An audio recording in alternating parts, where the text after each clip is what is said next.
Hi, my name is Andrew. I'm working with Brendan, and our project is very cleverly named pLANer, with LAN in the name because it's sort of a planning administration software for LAN parties. And if you don't know what a LAN party is, it's where a bunch of people bring their computers and all plug into the network and play Team Fortress 2, StarCraft, whatever you want. Eat a lot of pizza, way too much caffeine. It's a lot of fun. Makes me break out every time. So anyway, okay. So we're doing this project for the RGA, the Rensselaer Gaming Association. And basically all we do is LAN parties. We do a mini LAN every other Friday in the Union, just hang out, mostly play some TF2.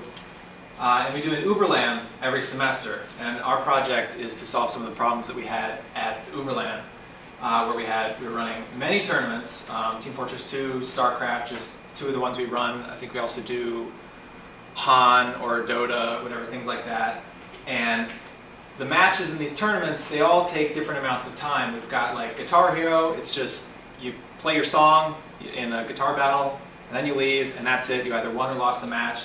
But something like StarCraft can take 1 to 2 hours. I think Han is the same way, like 2 or 3 hour matches. It's ridiculous.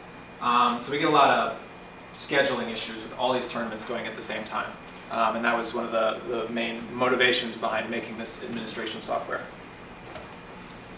So again, the problems that we had at the LANs are basically, so we have competitors in multiple tournaments causing bottlenecks. That was basically, we have someone playing a 2-hour StarCraft match and he needs to play Guitar Hero and he's not going to be available for another 30 minutes, but we don't know where he is because he's just sitting in the corner playing StarCraft.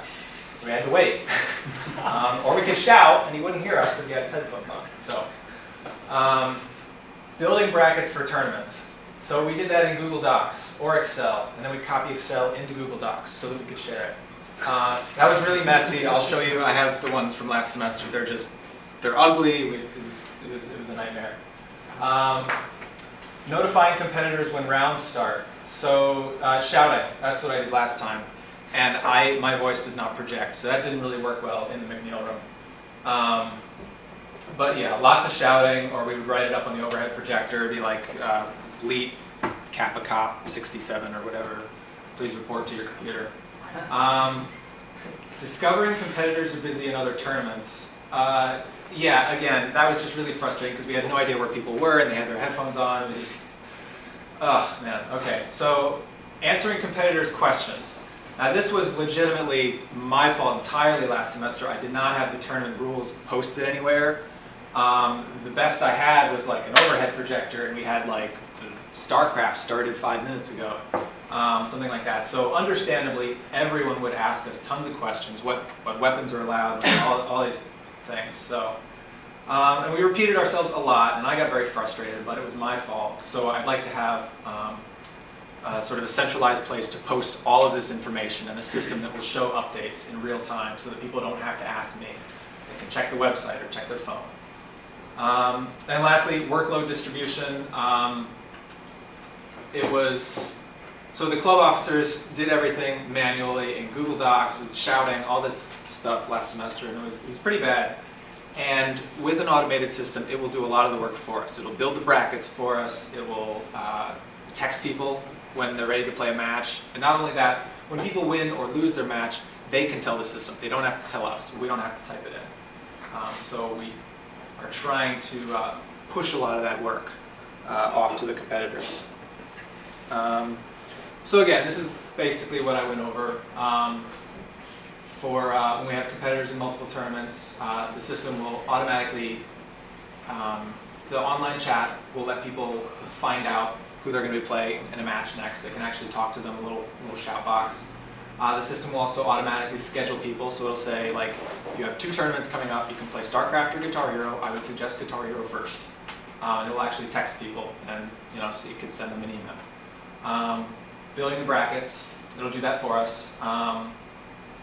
Notifying competitors when rounds start, again, text alerts and on the website. Discovering competitors are busy in other tournaments. The system will track the status of the competitors. So since you have to check in to your match on the website, and you have to tell the website if you won or lost, it will know what every competitor is doing at all times. So I don't know if they're busy in a tournament, if they're free, if they're getting pizza, things like that.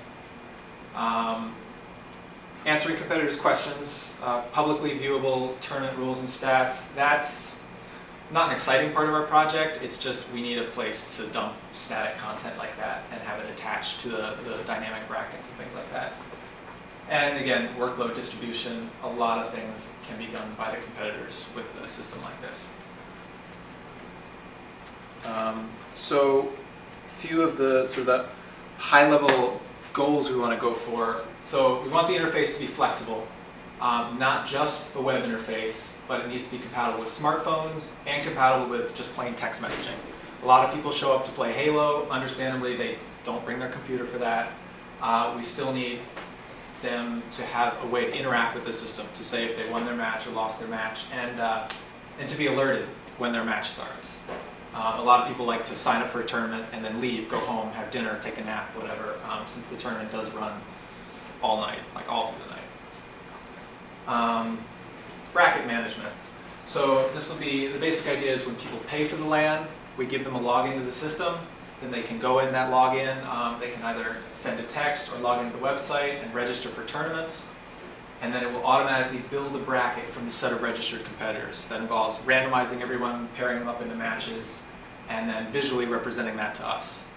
And as administrators, we also need to be able to override everything the system does, because sometimes we have weird matchups, weird rules, things we didn't anticipate, so the system absolutely cannot be locking us out of any decisions.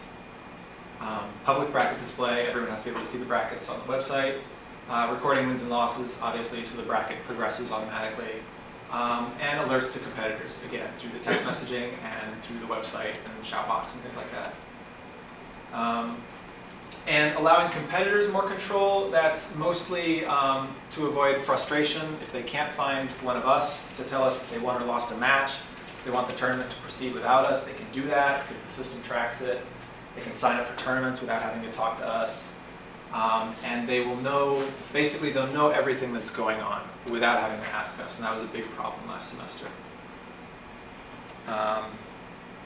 So lastly, the tech that we're using. We're doing this in Ruby on Rails, mostly because we wanted to learn Ruby. There is an existing LAN party management system out there, but it's unmaintained as of, I think, a year or two ago. They tried to turn it into a commercial venture, and then that failed. And so we want to learn Ruby, so we're using that.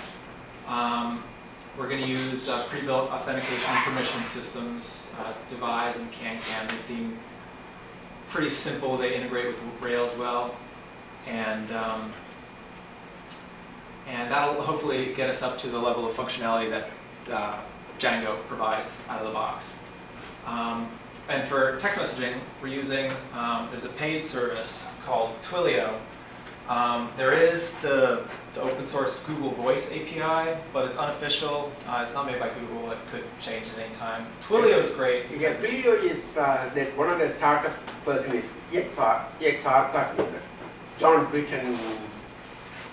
John Britton is from RCOS. Okay. He's the New York City startup Twilio. Very cool.